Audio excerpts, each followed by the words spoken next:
Hãy subscribe cho kênh Ghiền Mì Gõ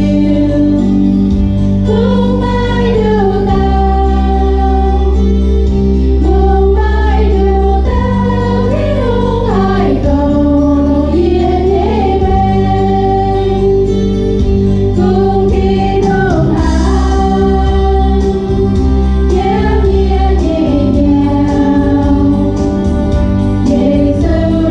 bỏ lỡ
siêu lại rồi các cái nhiệt nhà họ bùa các cái nhiệt bùa ta tao miền bùa xiển chơi su miền tung bùa tỉnh hiếu con bùa lạnh ni nhẹ giáng yếm sự giảng trả quỷ bùa tu tích chơi su sở vi chiếu bùa ta tao tu gặp cái chiếu thì thù nghe hiền như bùi mẹ nhỏ bố mẹ trong sâu yếm vô hành sâu chấp phải ra chấp hiểm nó sẽ bế hiểm. The book of John, chapter 14, verses 15 to 18 nên bùa con sẽ có mấy bùa hám gì mấy bùa sợ ê cái như lịch sử do thèn rằng tiệt thố nhưng sự ỏi cuốn căn tao tai thèn mấy bùa sau mấy bùa yếm nhận đến nãy tao xây sinh linh tông quân miền hiếu tú trên lấy của tao hay xích nín với sự ba miền mạng máy quẩn nín và máy hiếu tú nín bà mày bùa hiếu tú nín nhẹ với sự nín thảo mày bùa yếm và yếm mày bùa như hiếu ý sản bố mạng yếm kinh sâu này chế lý sự tu như áo dẫn thiên tông sang hồ nhưng bùa ní sai có bùa ní sai có nhưng là bùa nhiệt tao phá nhiệt tao nhiệt tao sáng bùa yếm nên bùa không cho đồ yếm là bùa như mẹ nhưng hoa bùa mạng thà này bùa tao như miền bùa tao mà sang hồ như bùa mẹ bùa đồ bùa cầm gì mà sang hồ quang sống tình cháu này không phải chơi số bùa đi sai có bùa không cầm gì bùa không giàu bùa không cầm gì what do you do when you have difficult time bùa sống như tung bùa quang sù nàng sinh sang hồ như bùa như mẹ tung bùa quang sù như nhung kinh bỏ như bùa như mẹ tung bùa quang sùยังน้อมปัญหาเปียแต่ยังบุญยังแม่ไม่ย้อนชาวบุญยังแม่บัวหลายก็น้อมปัญหาเจียดีวะเสียงนะไอ้มาเสียงปัญหาชั่วตายกินปอที่ยังบุญยังแม่ก่อนบัวโสหิวน้ำชาวหัวนะบุญหิวห้ามหิวยังบุญหิวบุญเยี่ยเสียฟิล์มห้าน้อยังบุญเสียฟิล์มก่อน Do you ever ask where God was when you back against the wall? Okay,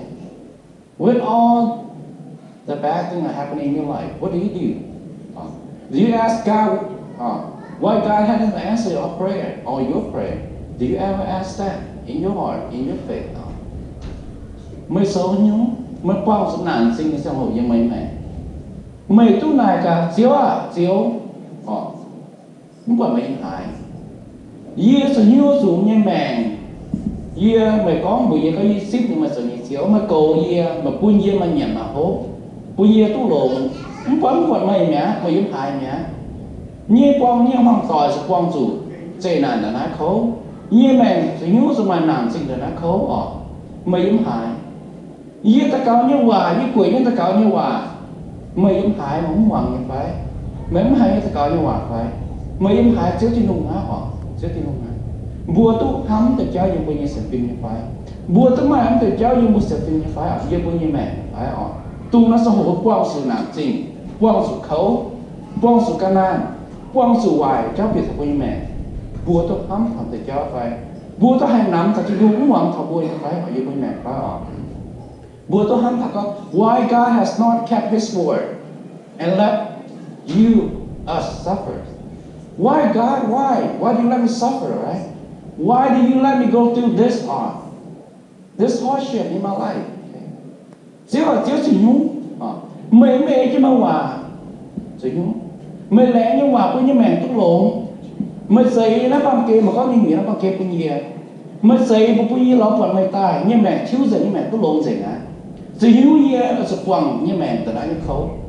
như không tỏi sự quăng từ đó như khâu như mẹ mê chỉ nhúng mê chứ mà hòa cầu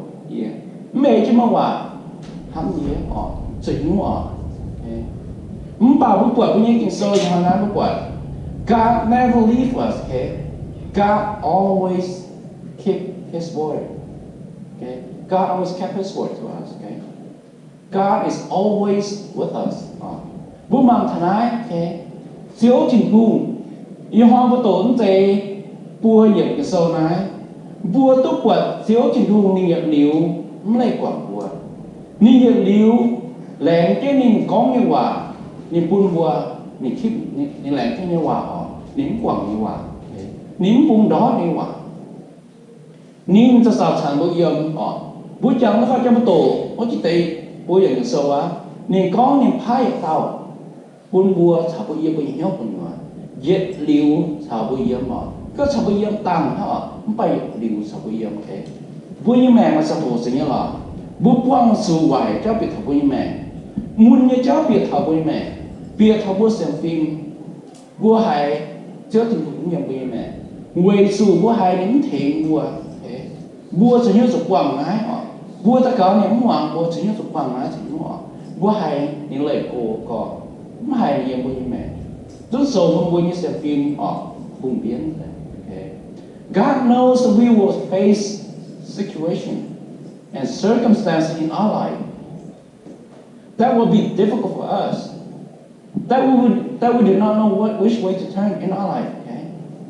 we don't know where to go on siêu thịt vùng siêu Giêsu nếu hiếu từ bố mẹ sẽ cái nó bằng kề vua rồi quang sự nhung bá cháu quang sự chiếu này cháu hoài cháu yếm bố mẹ số bố mặn bố ngậm dây mình hay đó ngậm dây số nước ngậm dây bố mẹ khâu có yếm bố mẹ nếu hiếu từ bố rồi quang thầy cháu mà siêu Giêsu before Jesus went home He gave us the Holy Spirit Chúa Giêsu tung nín ở dưới nhà phá trên tòng như xem hồ nín phái sự nín tuần bùa tao tung bùa láng nín nhẹ dám tin cái việc rằng trả liều gì xem rằng trả bùa tôi tiếp nín nhé hắm tôi tiếp nín nhé bùa nhé mẹ tôi tiếp nín sống bùa dựa xíu Giêsu sống bùa nhé xíu sống bùa trên vùng đứa tao trên vùng bùa tôi tiếp để nhé sinh nín nhé bùa mẹ yết liu sao bụi yếm nhìn dần trên tòng sang hồ niệm phai này lốm hải buôn bùa sao bụi yếm buông dù có bùa sự tổ bùa có con bùa cái bể của hàm miền ma ta hàm bùa ma ta khơi liền bùa ma ta bọt bùa buông dù mà anh cho yên thật như mẹ at no point when we accept Jesus as our Lord and Savior we are ever alone in our life in our Lord. No matter what you do, we are never alone when we accept Jesus Christ as our Lord and Savior. Because we have the Holy Spirit live with us in our heart forever. Mà có mai nó xem hồ mai dùng tí mình tàu bùa hải có bùa hải đồ có bùa hải mai hắn tao thì hùng phái họ thèm bùa yêu bùa mẹ bùa mai nó xem hồ con thì cũng sợ bùa mai bùa tôi tiếp được thì hùng Siêu Giêsu trong buổi siêu mẹ buông về buông đổ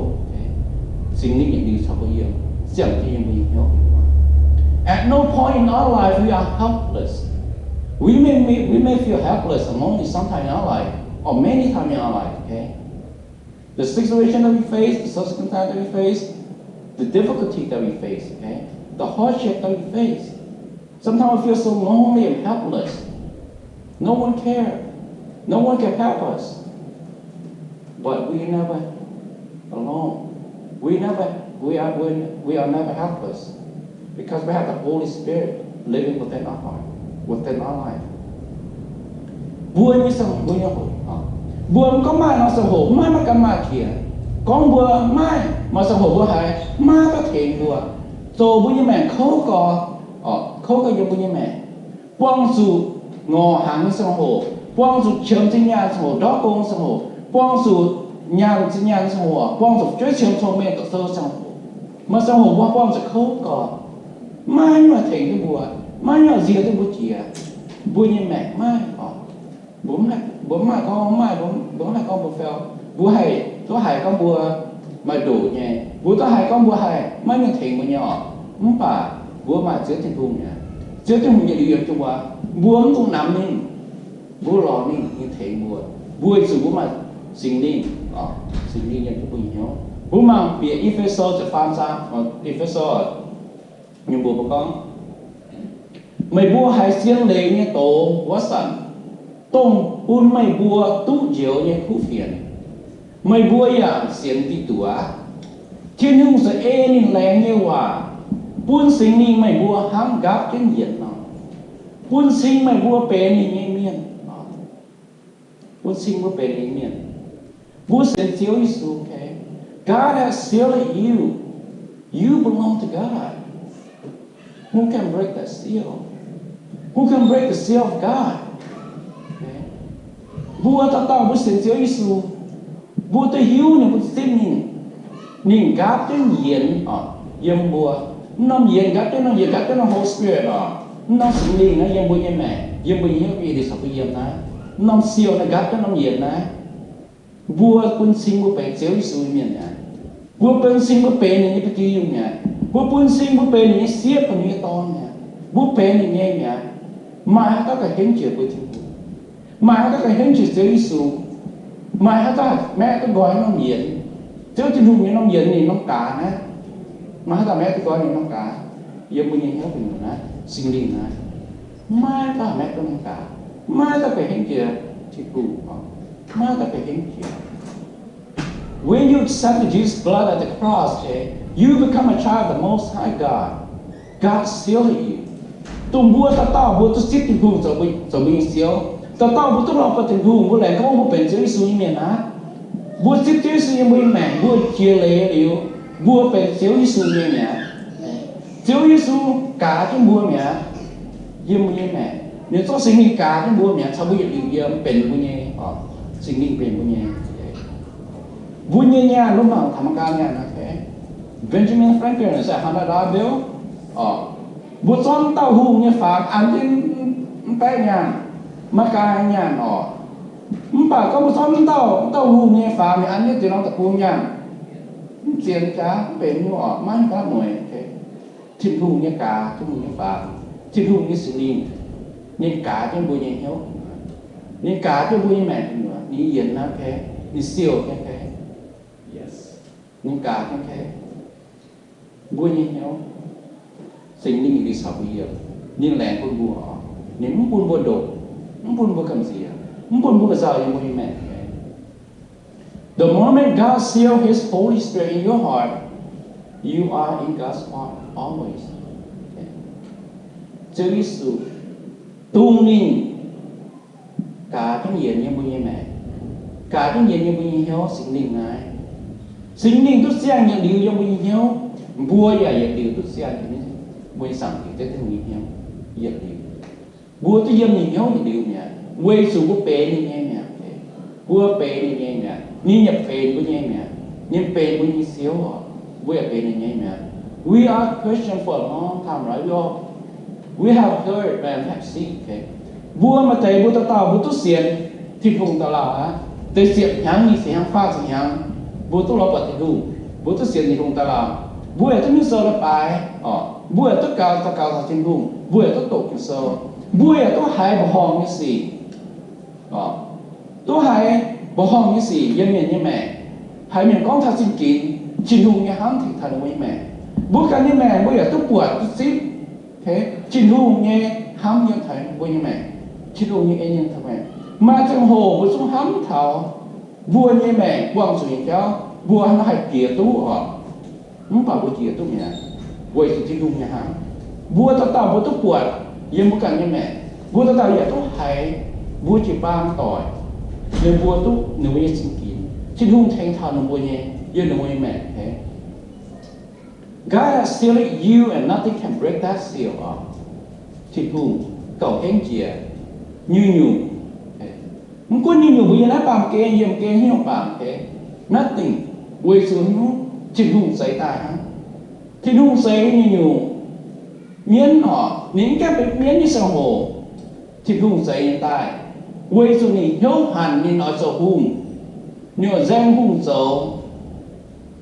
nên nổ có giảm tiền vui giảm tiền đi đến kia đi đến đó thành tòng tài nhưng là sự cái miễn mình nhân đi mẹ nhưng người nên to miền tù nhấn bùa thì hùng nhấn tệ miền số nhấn bùa thì hùng tệ do bèn do hoài mình cho ở do bùa tôi cho mình ăn miền hiếu ăn miền xem phim ăn miền như mẹ miền chi kia thì đủ miền gió thì đủ nên như ta hàn tháo như này bèn tháo như này cha hết những miếng ở